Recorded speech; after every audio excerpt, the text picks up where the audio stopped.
Welcome to After Saddleback. Yeah. We are here talking about the weekend message. My name is Jay. I'm the online pastor. This is Kevin. I'm Kevin. I'm online campus small groups pastor. Longer title. Yeah. Try to make it difficult for him. He has to say a lot more. It's know. really hard to fit under his name. Yeah. And so this whole event is about recapping the weekend message and having conversation with our online community. Yeah. And so what I would love for you to do is that if you're watching this either real time or playback, comment below where you're watching from. So it doesn't matter if you're watching right now on our events page or if you're watching after the fact on YouTube or in our Facebook group. Engage with us. We want to hear that you're watching this, hear from you, share where you're watching from, and interact with us, and see when the next live event's coming so we can talk to you real time. We have hundreds of people that watch this real time, and we would love to kind of have you interact with those people. So with that, what I want to do, before we kind of get into our typical kind of event, I want to turn it over to Kevin because we've had a lot of stuff going on with the online campus and small groups. Yeah. Rick has been talking about small groups for sure, constantly keeping Kevin very busy. So Kevin, why don't you give us a little bit of an update what's going on with small groups? For sure. We've had a couple of questions regarding this current message series, the Purpose-Driven Church series, and people had been asking, is this a small group campaign or is this a message series? So it's a message series that we're going to do for a couple of weeks, but it's very emphasizing the importance of small groups. So we're going to have small group discussion guides in two ways for you. So if you're following us in our message weekend services and you are participating in this group discussion according to the message weekend message services, go to saddleback.com/talkitover. That's where we're going to have the message questions for your group. But we're also going through the book, Purpose-Driven Church book, and if you would like to read those books with your group and want to do discussions according to the book, we will send you discussion questions right into your inbox, email inbox, roughly at our time, Monday morning. So wherever that is, whatever time that is for you, it will be pretty consistent with our time in sending those questions for you. There's two ways you can get the questions. The first is Talk It Over, and second is the message discussion questions on your inbox. So so the most confusing part of this that we want to just pull you aside and go, we're with you, is that we have Talk It Over is about the weekend message. That's right. And the discussion questions that Pastor Kevin and his team is sending out are based off the Purpose-Driven Church book. Yeah. So we, as a small group, we're all going through that book. Rick even mentioned this weekend that even if you can't buy the book, his team over at Daily Hope, if you email info@dailyhope.com, they will give you a PDF version of it. But it's a great book that we're diving into. So this weekend he talked about reading chapters 3 through 8 this week. And so reach out to Kevin and his team if you want to get those questions if your group is going through it. So. And if you don't get those discussion questions, go ahead and email me, kevinl@saddleback.com, and I'll follow with you. Yeah, sweet. So that's a little bit of a small group update. So small groups, even this whole weekend series, this weekend message was about fellowship, which is we're going to be talking a lot about groups. So this whole series has been about what does it look like to be part of a healthy church, and how the idea is that we are called to be healthy Christians, and that starts with having a healthy church that's teaching the right things. And this week we're talking about the purpose of fellowship, how you need others for spiritual support. This isn't like a real shocker, but we need to have a church family. That is important. And Pastor Rick talked through 5 different things that I need others to walk with me. I need others to work with me. I need others to watch out for me. I need others to wait and weep with me. I need others to witness with me. And this idea is that we need a community of people that we're doing life with, and that's vital. And it's really important. And so this idea that you're not saved to live your life by yourself. Even you, somebody who watches online, no matter why you're watching or where you're watching from, you need other people. And Rick echoed this over and over again. Even I love his tidbit about prison. This idea that prison is literally the whole premise of this is to isolate you from other people, because it's taking you away from people that are that you're built for. That even people who don't believe in God understand, if I remove you from others, you start to feel that pain. That hell is a place where there is no God and there's nobody else. There isn't demons poking you like we see in movies and literature, that you're literally by yourself. Yeah. And that's because that is torturous to be by yourself. It's okay in small spurts, but ultimately we need other people. So my big kind of takeaway personally from the weekend message, and Kevin's going to share his in a moment, and we got a bunch of your feedback as well, is this idea of running marathons. I've been running. No, I haven't ran a marathon. Okay. I gotta, and I don't know if Rick has either, because he was joking around about the 50-yard thing. Yeah. But I've only ran half a marathon, which is it's a little over 13 miles. Yeah. But I did make a commitment in 2018 to run 50 miles a month. Wow. So, and it's been some months really easy, but with any goal, as you go deeper into the year, it gets harder. Yeah. You're like, oh wow, this is a lot of work. But something I did was I started using, I say we because my friends too, I started using this app called the Nike Run app. And what you can do is you can keep track of your friends' miles. Yeah. And so I use it because it tracks my time, my elevation change, the temperature of that day, does all that. And I can do a running total. And so I can literally just open up my app right now, and I can see how many miles I've ran this month. And I can see how many miles I've ran for like all this year, and I can see what my friends are. And so like one of the things I've been doing is on the app, I've gone into the leaderboard, and I can see like I've ran 50 miles, 0.03 this month. I'm a little bit ahead of the curve, but a couple of my friends, Lalo is at 48 miles. My friend Jonathan's at 43 miles, almost 44. But I can see how many miles I've ran this year. This year I've ran a total of 555 miles. And what's funny is, it's a lot of miles. But the funny thing is when we kind of made this pact together, because my friend Lalo's ran more miles. He's actually a pastor at Saddleback. He's ran more miles than me this year. He's about like 30 or 40 miles ahead of me. But like when they run, I get this itch to go run. So literally when my friends pass me on this month's deal, I'm like, I gotta go run.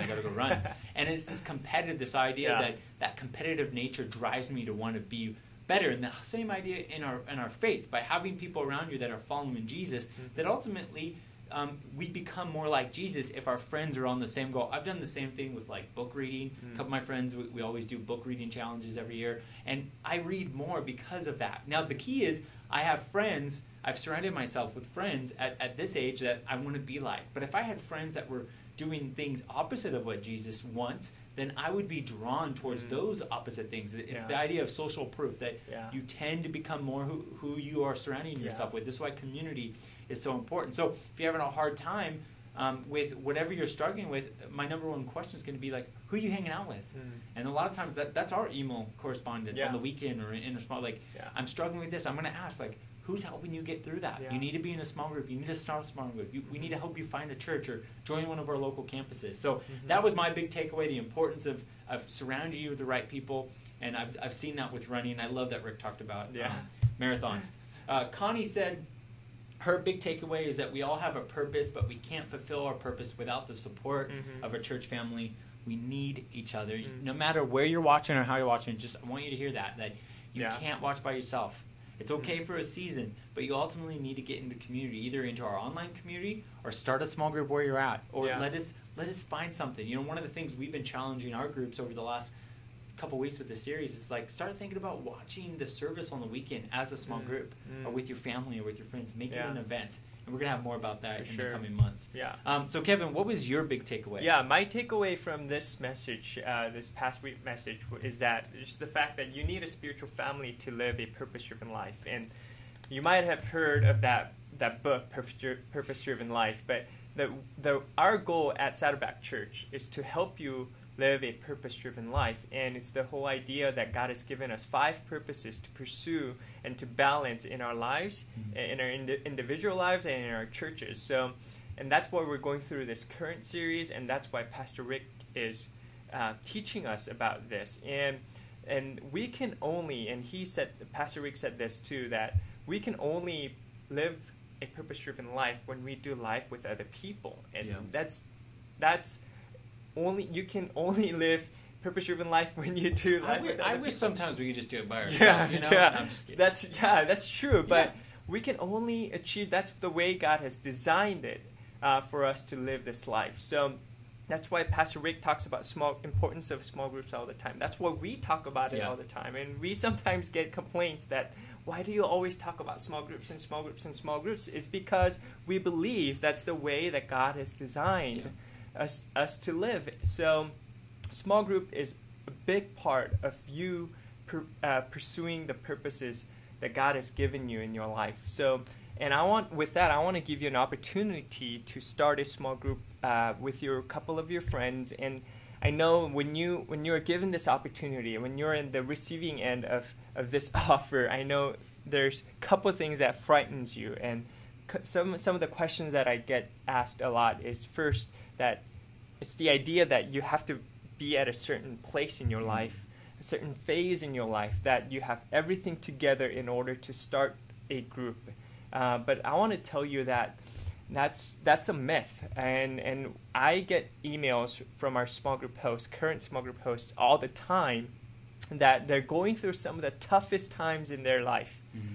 But the small group, hosting a small group, being around with other believers that encourage you, that care for you, that love you no matter what, is what gets them through this difficult time. So if you're going through some of the difficult times in your life and you don't have everything together, that may be the perfect time for you to start. Grab a couple of your friends who you've already have a close friendship with, and then start this small group. Mm-hmm. And another question that we get asked a lot is that you have to be, it's the assumption that you have to be a teacher of the Bible, or you have to know the Bible well in order to lead a group. But that's not true in the way that we do small groups at Saddleback. And that's why I love the Saddleback model of small groups. It's literally, I want to paint a picture for you. So see if you can imagine this with me. Just the way that we do small groups here is grabbing a couple of friends, like Jay and I are sitting around the table here, and maybe a couple of other people that you already know probably. Invite them over, and then just play a video. Yeah. And then Pastor Rick is going to come on your video, and then he's going to teach you on a certain topic for 20 to 25 minutes, and then we'll have the questions laid out for you, so that you can pause the video and then just talk about it. Talk about it with your friends that are gathered together. And we've made it very, very simple. And you don't have to know the Bible a lot. You don't have to know the Bible well. You can start it if you're just a newborn believer.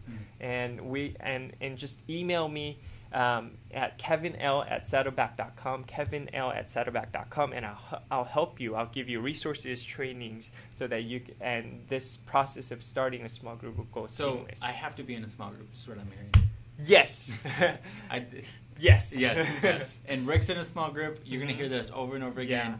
Yeah. It's really at the core of how we do community. Yeah. We see this with the early church. They met house to house and at the temple courts. And even when you get towards the end of the book of Acts, they were just meeting house to house. Yeah. They were just gathering home. Yeah. So great reminder. Mm-hmm.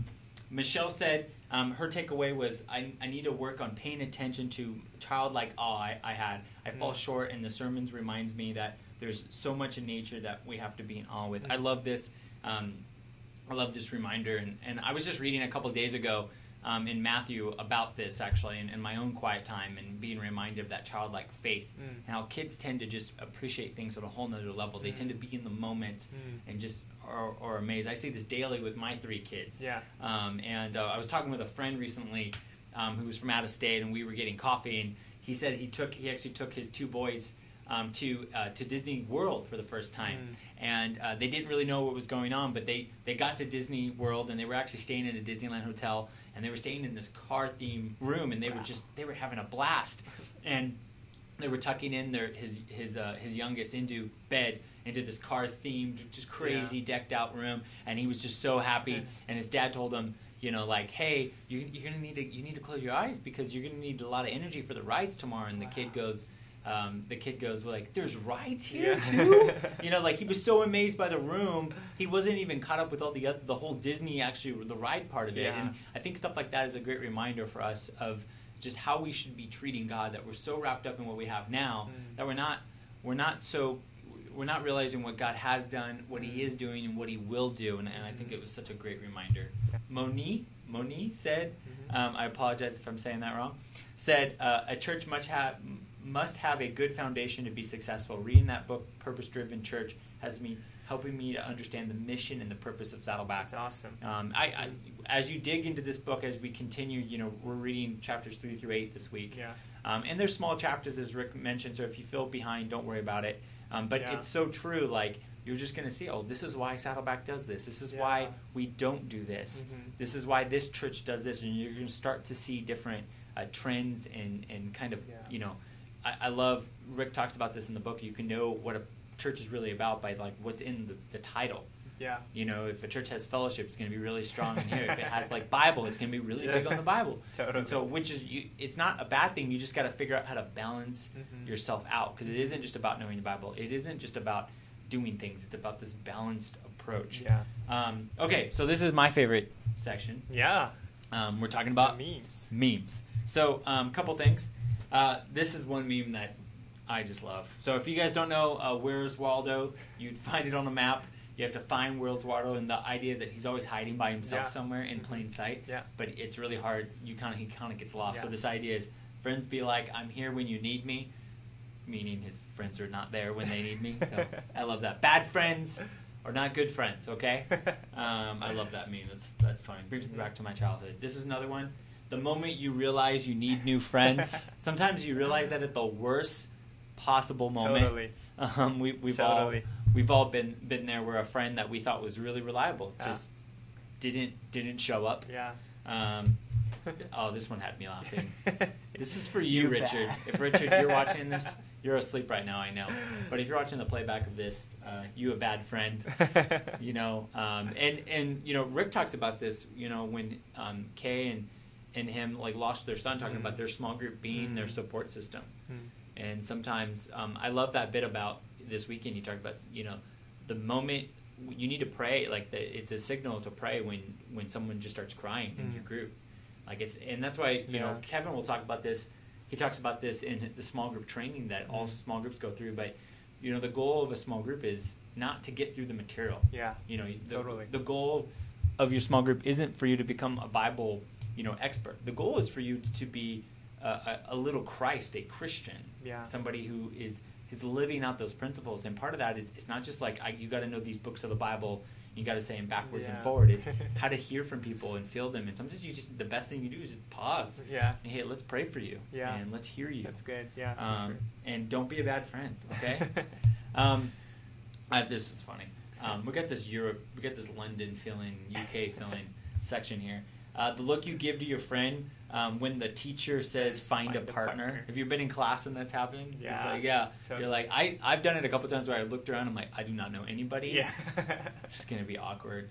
But it's because meeting new people, that's all, that's just, sometimes can be hard. Yeah. And, And something that just comes to me, that the reason why the teachers want you to find partners is because you learn better when you talk with people, you know? It just comes to me. But I remember when I first came to the States, I hated that part when the teacher says, find your partner or create a group. Yeah. I remember that. But it's probably because we learn better when you talk these things through, maybe not from teacher, but with your peers to talk about the same thing. So no, it's so true. Mm-hmm.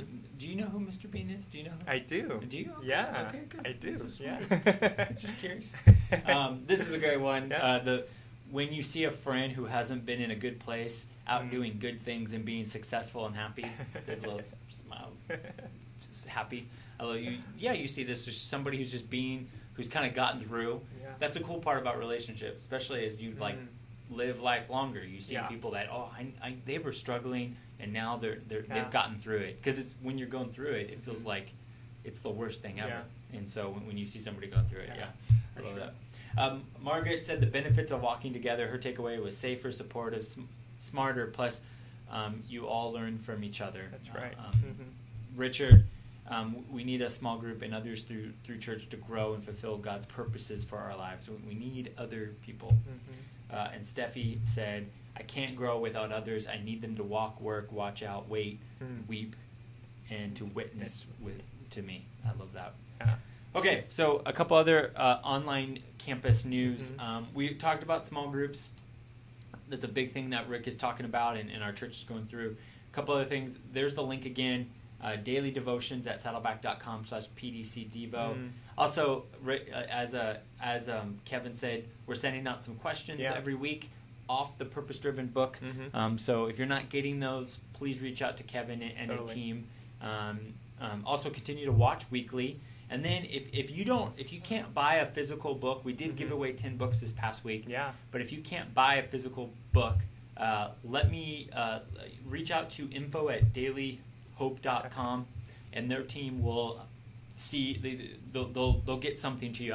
We're not exactly sure how that's working, but we do know that they are getting what they can to you. So reach out to them. And then lastly, this is something we really want to say is that our church is doing a lot of different things and a lot of new things. If you want to stay up to date, be in our Facebook group. Yeah, for sure. Our Facebook group is where we post, Kevin and I post the most up-to-date stuff that's happening.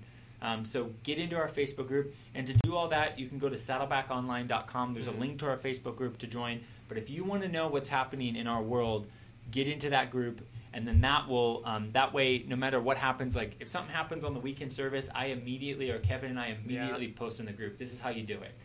Rick this week talked about small group starter guides. Yeah. And he immediately created something. So we send out a weekly email, but and we'll answer your questions. But in our Facebook group, you can get the most up to date information. Other thing, if you haven't signed up to host a meetup. We would love for you to explore if there's a local meetup in your area. You can learn everything about that. We got a video. Go to saddlebackonline.com/meetups. Anna Yancey. Anna and Yancey. I apologize. I've told this to everybody, and I've even said it in After Saddleback. My worst nightmare would be that person reading names at a graduation. Like I don't care if you spell it out phonetically. Doesn't mean anything to me. I swear my brain literally gives up halfway. So my oldest has already started to like correct me on pronouncing stuff. I don't know. Education did not help me in this area. She said we need others to go farther in our walk with God. Such a simple truth, but so important. Like we need other people. We need other people. Okay. Things happening in our community. Couple things. November 26th, we got an event where we're going to dive into what does it look like to do peace with the online campus. We're going to talk about a little bit about personal evangelism, local peace through your small group, and also how to go on a global peace trip. And we have some online members that are going to be sharing with us. And so we would love for you to attend that on the 11th. On November 26th.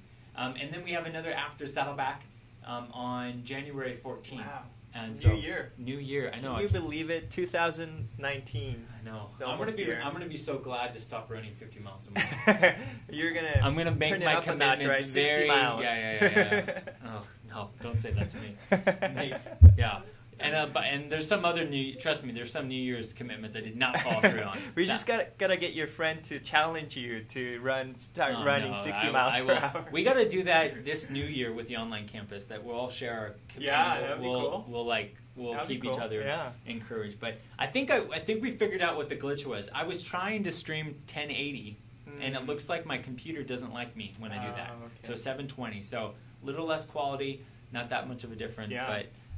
Is everything still look like it's everything looks good? Okay, cool. So with that, what we want to do is we want to pray, and then we're gonna hang around for some questions, and then we'll kind of engage and we'll kind of have some conversation with those who are going to linger. So why don't you pray us out? Yeah. God, we thank you so much for this community that's literally all over the world, and we're in a common interest, that we're in a common family group called Saddleback Church. So we're so thankful for this church. And we thank you for this time where you're leading us to live a purpose-driven life. And we learned this week that we can't pursue our purposes without other people in our lives. And so thank you so much for that truth, Lord. So give us courage to live out on that promise and to live according to the intended purpose that you've given us. So we pray for all the communities that's watching this live and watching it on demand. I pray for the same courage and blessing upon their lives. We thank you, and in Jesus' name we pray. Amen. Amen. Okay, guys, we're going to hang around for a couple minutes and engage on some Q&A here. Yeah, so thanks for hanging out. Thanks for joining us. We've had almost 150 people join us, even with technical issues. I know. That's awesome. Okay, so a couple things. So what are some chapters 3 through 8 this week so far is what we're reading. Are you guys, what's some other stuff that's standing out from the book? We would love to kind of hang out. Let us know.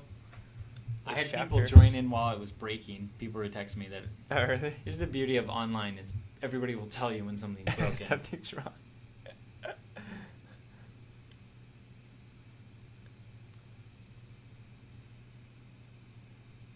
Well, Jess is already challenging you 60 miles. 60 miles, Jess, don't ruin me. Yeah, don't ruin me. Gotta keep him accountable. My legs only can handle so much. I think if you see the first after Saddleback to now, you'll see Jay getting skinnier, and skinnier. That's just a proof that he's following up on his commitment of running. It does look like we lost the first part of our event. Oh, man. So, that's great. That sucks. Maybe we should just re-record that part. Man, technology is so great. Okay, let's see. We're going to engage.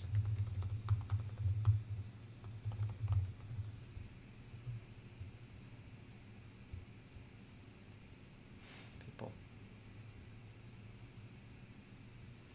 Yeah, let's do this.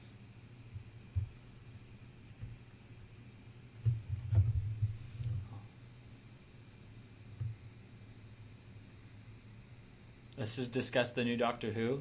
The new Doctor Who is fun. Doctor Who? What's that? You don't know what Doctor Who is? No. Am I missing out on life? That's so mean of you. And not very... well, let's ask our online community. Do you know what Doctor Who is? Yes. Jess, I know Jess does because she's emailed me about it. Really? And Troy is baiting Jess, I think. Oh, wow.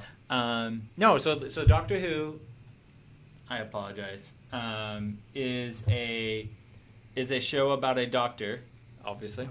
Yeah. But he's an alien, and he kind of is like the protector of the whole universe. And he can travel back and forth. Okay. So the show's been around for a long time. It's pretty family friendly. Okay. And the whole idea, though, is it's been the same show since like the 60s or something, or the 50s. I heard about this. So what happens is when he dies, he regenerates, and so that's why they can keep changing the character out. So they're on the 13th or the 14th Doctor or something. So the producers keep changing. Yeah, they just changed out. The directors, producers just changed out. They had a whole run with like there's David Tennant and Matt Smith, and then the most recent guy, and now they have a female Doctor. Oh. First female Doctor, and she's great. She's really good.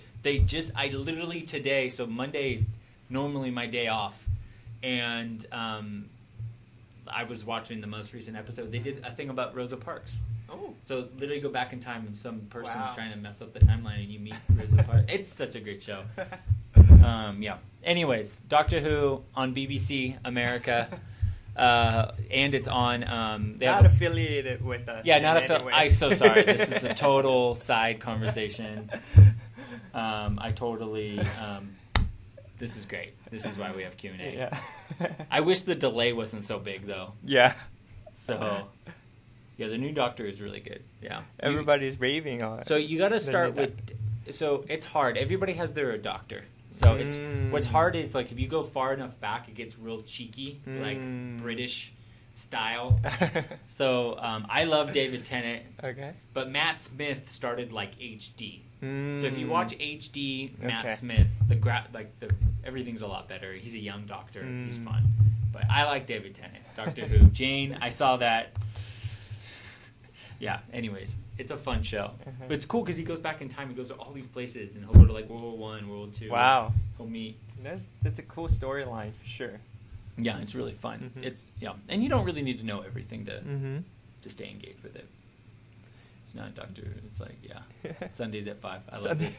I love that. I wish we're promoting this. Yeah. What show are you watching right now? I'm not watching anything right now. Oh, wow. Yeah, I'm just reading Oh, books, just praying. Wow. For our online community.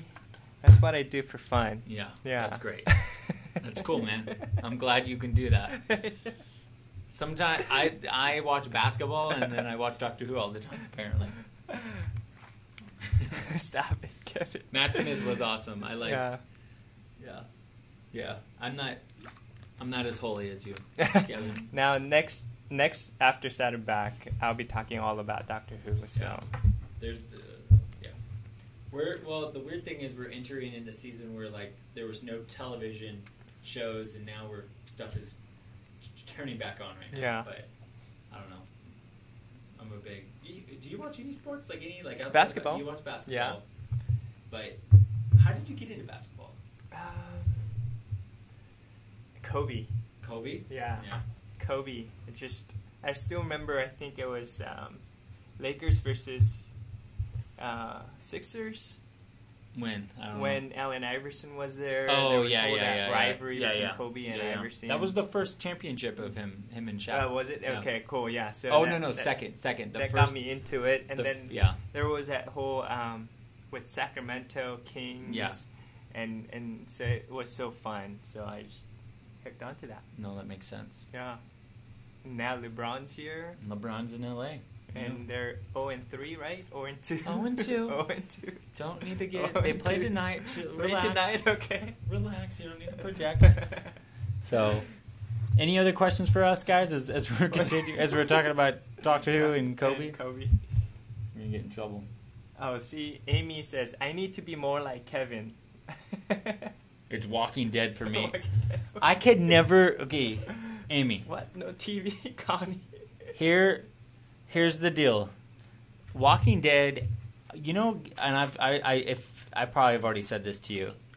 I've said this to everybody. Walking Dead, the thing about Walking Dead is there is no hope in that show.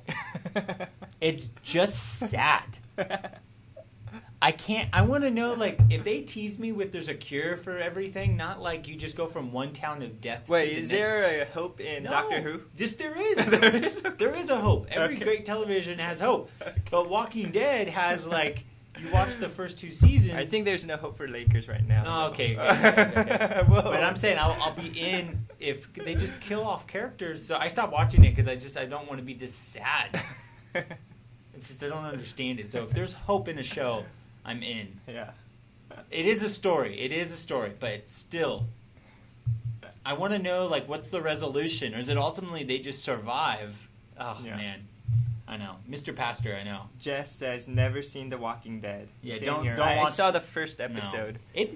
It has the craziest ratings. It's literally one of the most watched. Right? The last season, they've started to die down a little bit, so... I love that people are still hanging out. People are so interested in Walking Dead, and I go into season. My son, it's funny. My oldest, has gotten into. I don't watch baseball really. I'm an Angels fan, that's but right, baseball right now. Yeah, baseball right now with the Dodgers, obviously here in Southern California. Right, but my son has been really intrigued on understanding baseball. So I'll have on just the Dodger games because I just like postseason baseball. It's just too long, 162 games. I know. But like the game itself is long. It's long too. You can get 4.5 hours. So my son has been in on like, oh, so what is that? And I've been teaching him. But baseball, you just realize you're trying to teach a kid, and you're like, there are a lot of nuances to baseball.